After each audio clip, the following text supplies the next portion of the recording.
పసుపు. హాయ్ అండి, అందరికీ నమస్తే. అమ్మా ఈరోజు వండుతున్నావు? ఈరోజు వండుతాను పొటల్ పోస్తో, బెంగాలీ డిష్. నీకు ఇష్టమేనా? హాయ్ అండి, నిజంగానే మా బాబుకి పొట్టలు పోస్తా అంటే చాలా ఇష్టం. పొట్టలు పోస్తా అంటే గసగసాలతో పొట్లకాయ కూర అనమాట. చిన్న చిన్న పొట్లకాయలు తీసుకొని దాని చెక్కు తీసేసి బాగా వాష్ చేసుకొని మధ్య కట్ చేసుకోవాలి. ఇది వేడిగా నూనె వేడి చేసుకొని దాంట్లో కొంచెం ఉప్పు పసుపు వేసుకొని పొట్లకాయలను అయితే వేపుకోవాలన్నమాట. దీంట్లోకి మనకి పేస్ట్ కావాలి. ఆ పేస్ట్ కోసం అయితే కొంచెం పసుపు ఆవాలు, పీలా సర్సో అంటారండి, బెంగాలీస్ చాలా యూజ్ చేస్తుంటారు. దీంట్లోకి కొంచెం నార్మల్ నలుపు ఆవాలు ఉంటాయి కదండి, బ్లాక్ మస్టర్డ్ సీడ్స్, అవి కొంచెం గసగసాలు 2 టేబుల్ స్పూన్స్ తీసుకొని ఒక 10 మినిట్స్ వాటర్లో నానబెట్టేయాలన్నమాట.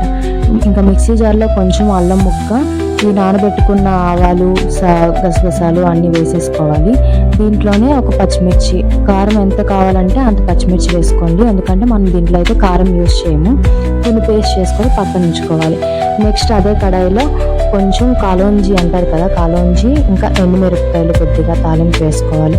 బెంగాలీస్ అయితే ఎక్కువ వీటినే తాలింపులు వేస్తుంటారు, చాలా ఫ్లేవర్ వచ్చింది అనమాట.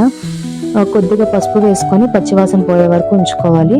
దాంట్లోనే మనం ప్రిపేర్ చేసుకున్న పేస్ట్ అయితే వేసేసుకోవాలన్నమాట. ఇంట్లో మనకు ఉల్లిపాయలు తెల్లుల్లి ఏమీ యూజ్ అయితే అవ్వవు, టమాటాలు కూడా, కానీ టేస్ట్ మాత్రం సూపర్గా ఉండిద్ది. ప్యూర్ వెజ్ అనమాట. మనం పూజ రోజుల్లో కూడా ఏ రోజైనా ఇది వండుకుంటే చాలా బాగుండిద్ది.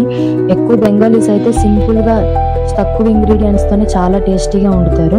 ఇంకా దీంట్లోనే మనం కొంచెం ఉప్పు, కొంచెం పంచదార వేసుకోవడం వల్ల కొంచెం బ్యాలెన్స్ అవుతాయి అన్నమాట ఫ్లేవర్స్ అన్నీ. కొద్దిగా వేసుకుంటే చాలు. జస్ట్ ఇది కొంచెం వేగేసి నూనె పైకి తేలిన తర్వాత ఇంకా మనం దాంట్లోనే మనం వేయించుకున్న పొట్లకాయలు వేసేసుకొని బాగా వేయించుకోవాలి. నూనె పైకి తేలిన తర్వాత మనకి గ్రేవీకి తగ్గినట్టు కొంచెం నీళ్ళు వేసుకొని ఉడికించుకోవాలి.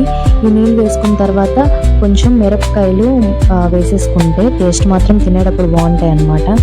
కొంచెం మిరపకాయలు వేసేసుకొని ఇంకా ఉడికించుకోవాలి మూత పెట్టేసి. నెక్స్ట్ బాగా నూనె తేలిన తర్వాత చూడండి ఇలాగ వచ్చింది కూర అయితే. దీంట్లోనే మనం లాస్ట్లో అయితే కొంచెం నార్మల్ మస్టర్డ్ ఆయిల్ ఉండేది కదా, అది పైనుంచి వేసుకుంటే టేస్ట్ అయితే అదిరిపోయింది. ఇప్పుడు ట్రై చేయకపోతే ఒకసారి ట్రై చేయండి. Bye bye.